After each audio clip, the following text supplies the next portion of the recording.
கிறிஸ்துவுக்குள் பிரியமுள்ள சகோதர சகோதரிகளே, பலந்தரும் தேவன் எபிசோட் 1979 கர்த்தரை துதிக்கிறேன், மகிமைப்படுத்துகிறேன்.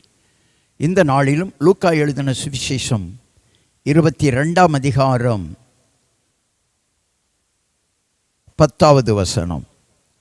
நீங்கள் நகரத்தில் பிரவேசிக்கும் போது தண்ணீர் குடம் சுமந்து வருகிற ஒரு மனுஷன் உங்களுக்கு எதிர்ப்படுவான்.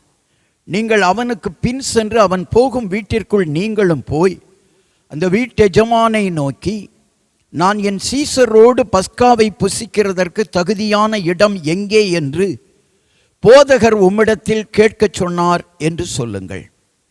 அவன் கம்பளம் முதலானவைகள் விரித்திருக்கிற மேல் வீட்டில் உள்ள ஒரு பெரிய அறையை உங்களுக்கு காண்பிப்பான். அங்கே ஆயத்தம் பண்ணுங்கள்.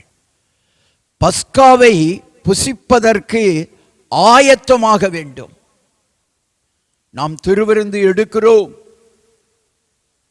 அதை அசால்ட்டாக எடுக்கக்கூடாது. அப்படி எடுப்போமானால் நம்ம சரீரத்திற்கு, வாழ்க்கைக்கு ஆபத்தாய் வந்துவிடும்.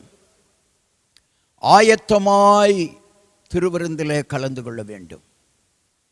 பாருங்கள், அன்றைக்கு சீசர்கள் கேட்டார்கள், பஸ்காவை எங்கே ஆயத்தம் பண்ண வேண்டும்?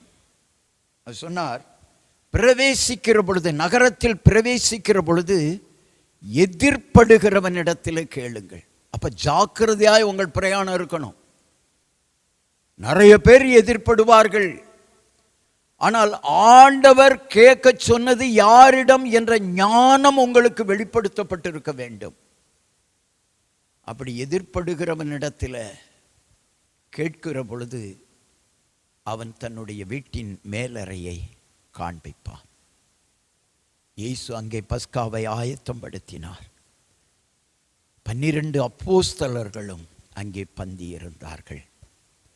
அவர் பாத்திரத்தை எடுத்து, இந்த பாத்திரம் உங்களுக்காக சிந்தப்படுகிற என்னுடைய இரத்தத்தினால் ஆகிய புதிய உடன்படிக்கை என்று சொன்னார்.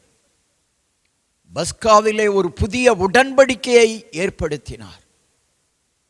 பழைய உடன்படிக்கை மாறினது, புதிய உடன்படிக்கையை தந்தார். ஆண்டவர், உங்கள் சொல்வதின்படி செய்யுங்கள். மரியாள் திருமண வீட்டில் திராட்சரசம் குறைவுபட்ட போது அங்கே இருக்கிறவர்களை பார்த்து சொன்ன காரியம், இயேசு உங்களுக்கு சொல்வதின்படியெல்லாம் செய்யுங்கள். இப்பொழுதும் அவர் சொல்வதின்படி செய்யுங்கள்.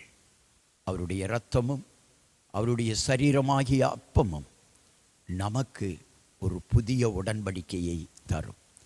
கண்களை மூடி ஜெபிக்கலாம்.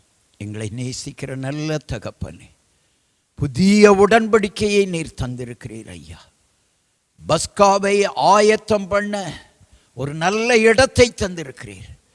பஸ்காவை ஏற்றுக்கொள்ள ஒரு நல்ல இடத்தை தந்திருக்கிறீர். நல்ல சரீரத்தை தந்திருக்கிறீர். செய்தியை கேட்டுக்கொண்டிருக்கிற என் அன்பு சகோதரனே, சகோதரி, ஆண்டவருக்காக ஏதாவது ஆயத்தம் பண்ணு. அவருடைய இரத்தமும் அவருடைய சரீரமும் ஒரு புதிய உடன்படிக்கையை உன்னோடு ஏற்படுத்தும். புதிய உடன்படிக்கையினாலே உன் அன்பு, தேவனுடைய அன்பு இரண்டும் இணைகிற பொழுது நீ ஆசீர்வாதமாயிருப்பாய். இயேசு கிறிஸ்துவின் நாமத்தில் ஜெபிக்கிறேன் பிதாவே, ஆமென்.